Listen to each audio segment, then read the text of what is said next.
Olá, eu sou o professor Rogério e nós vamos dar a continuidade aqui aos nossos estudos sobre Roma. Então a gente, né, nessa semana aqui nós estudamos, né, a crise de Roma, as invasões dos povos bárbaros e como é que os romanos vão lidar com aquela situação, né, levando em consideração que, né, com, né, a divisão do Império Romano em duas partes, né, o Império Ocidental e o Império Oriental, nós teremos ali, né, a fragmentação e isso vai gerar, né, a queda do Império Romano da parte ocidental, então da Europa e do norte da África. E dentro dessa realidade nós teremos novos agentes, né, agindo ali naquele momento. Nós temos tanto os povos francos, os povos germânicos e na África, né, na Península Arábica e vai tomar conta de todo o norte da África, nós teremos um novo grupo, uma nova organização social e um novo agente chamado, né, os muçulmanos. Então, os islâmicos surgem nesse momento aí, entre o século VII da era cristã, e vai, né, de uma certa forma ou de outra, expandir os seus domínios pelo norte da África e vai surgir esse novo agente.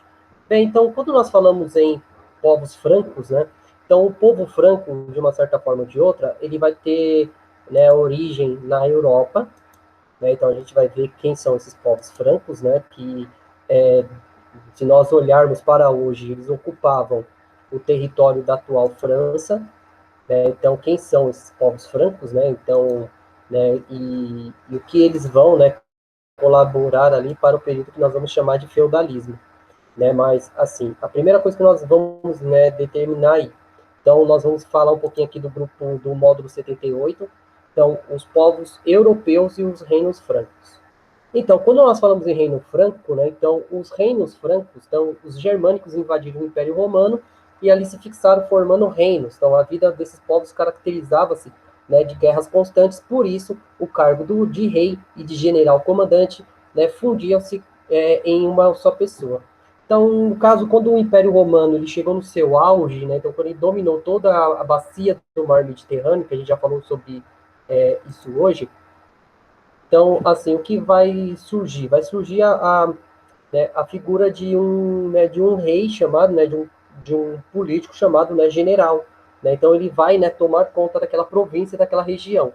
Então, né, com o enfraquecimento do Império Romano e com a queda da parte ocidental do Império Romano, esse território ele vai se fragmentar. E isso, né, vai levar esses povos que viviam ali na região, eles vão começar a entrar em conflito entre si. Né? Então, nesse sentido, o rei ele vai ser o todo-poderoso, ele vai tomar conta, ele vai ser forte. Né? Então, nós teremos um período onde terá um monarca forte antes do feudalismo, né? Antes da Idade Média.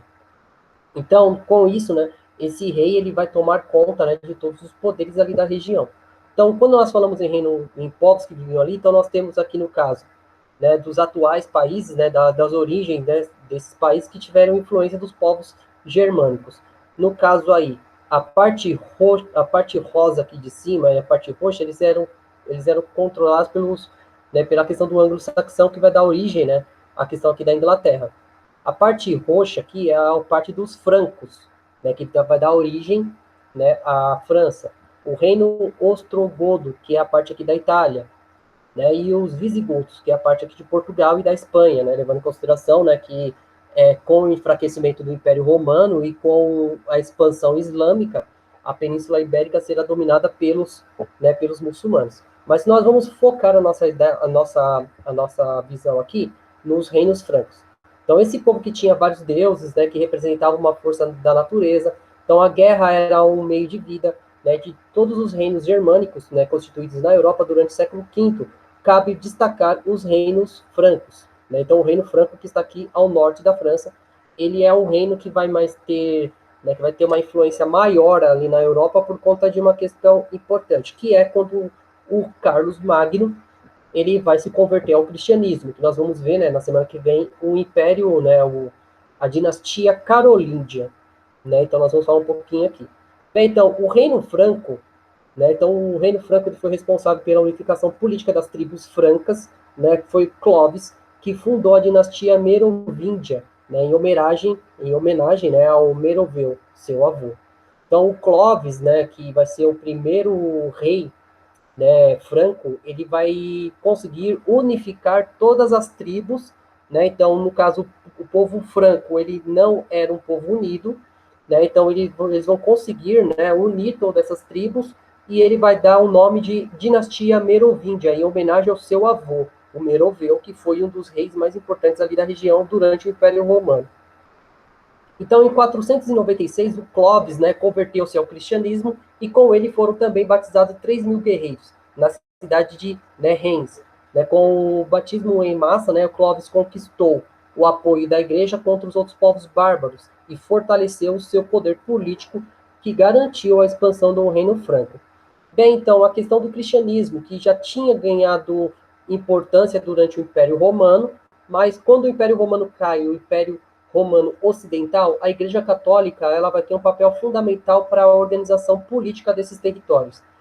Então, quando o Clovis ele se converte, ele vai ter o apoio da Igreja e dos exércitos, né, que a Igreja vai formar para poder unificar o território e começar a organização do Reino Franco, que vai demorar que não vai ter tanto, assim, não vai demorar tanto tempo assim, e ele vai deixar de existir. Então, após a morte, né, dos seus sucessores, não tinham, né, a mesma habilidade política, ficaram conhecidos como reis indolentes. Então, pois não, né, se dedicavam ao fato, né, os deveres dos governantes. O povo, né, o governo passou a ser exercido, né, por prefeitos, né, que eram chamados de passos. Entre esses reis, né, indolentes, nós temos o Pipino Breve, né, que foi um governo bem rápido, né, do período merovíndio. Então, eles não vão conseguir manter a unidade, né, do território. Então, vai se fragmentar pela primeira vez o Reino Franco, dando início, né, a líderes regionais, que vão ser chamados de prefeitos, né, do passo, que é a mesma coisa que vilas. Então, cada vila terá o seu próprio governo.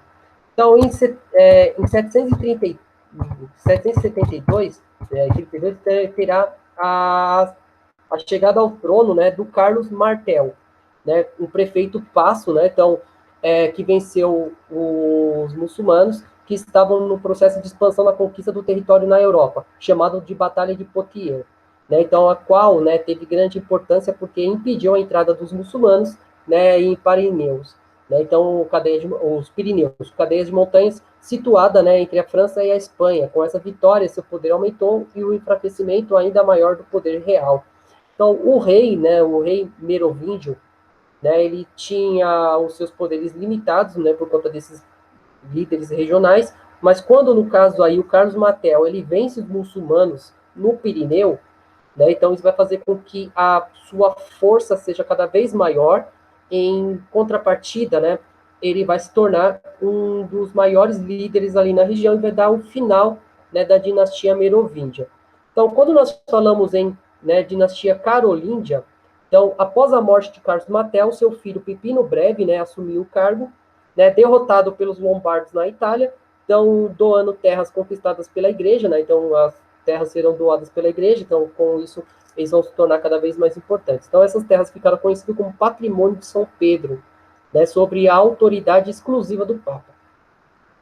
Então no caso aí, né, então ele vai derrotar os lombardos que estavam organizados ali na Península Itálica e vai conceder essas terras, né, ao Vaticano. E o Vaticano, né, vai ser depois disso uma grande instituição que só vai perder força a partir do século XV, né, com a Reforma Protestante. Mas a Igreja Católica ela vai usufruir desse sistema aí que é muito importante a gente sempre estar frisando. Então, com a doação às terras da igreja, né, então a igreja passou a ter uma estima muito grande pelo Pepino, no qual recebeu do Papa a sagração real, tornando-se novo rei da França, né, do Reino Franco. Né, então, destronado o último rei merovíndio em 751 e dado início a uma nova dinastia, no caso a dinastia carolíngia, né, a partir da questão de Carlos. Então, além disso, empreendeu campanhas militares contra os mouros na fronteira da Espanha com a França, conseguindo evitar as novas tentativas de invasão islâmica no território francês. Então, nesse sentido, né, então nós já estamos começando a ver o seguinte, né, então essa primeira dinastia que nós vamos estudar aqui, que depois nós vamos, né, falar sobre a dinastia carolíngia. Então, é sempre bom nós pensarmos o quê? Que a Idade Média é um período onde nós teremos a relação de vários povos ao mesmo tempo. né? Então, nós teremos o povo, no caso, nós teremos, né, o povo, a dinastia Merovíndia, a dinastia Carolíngia, e ao mesmo tempo também nós teremos aí, né, a questão de um novo agente. Esse novo agente dentro da história serão os muçulmanos. Então, os muçulmanos vão chegar ao poder, né, da Península Arábica, né, e isso vai, né, dar um novo agente e vai fazer com que no caso, Pepino Breve ele vai deter a invasão moura na Europa, e isso vai fazer com que ele ganhe muito poder, e com isso, né, vai dar o início a uma nova dinastia, que é a dinastia carolíngia, que a gente vai ver a partir do Carlos Magno. Bem, então era isso, né, sobre a questão dessa dinastia. Precisando de alguma coisa, estou aqui à disposição, é só me mandar mensagem que eu respondo as perguntas para vocês. Muito obrigado e até a próxima, gente. Vamos estudando.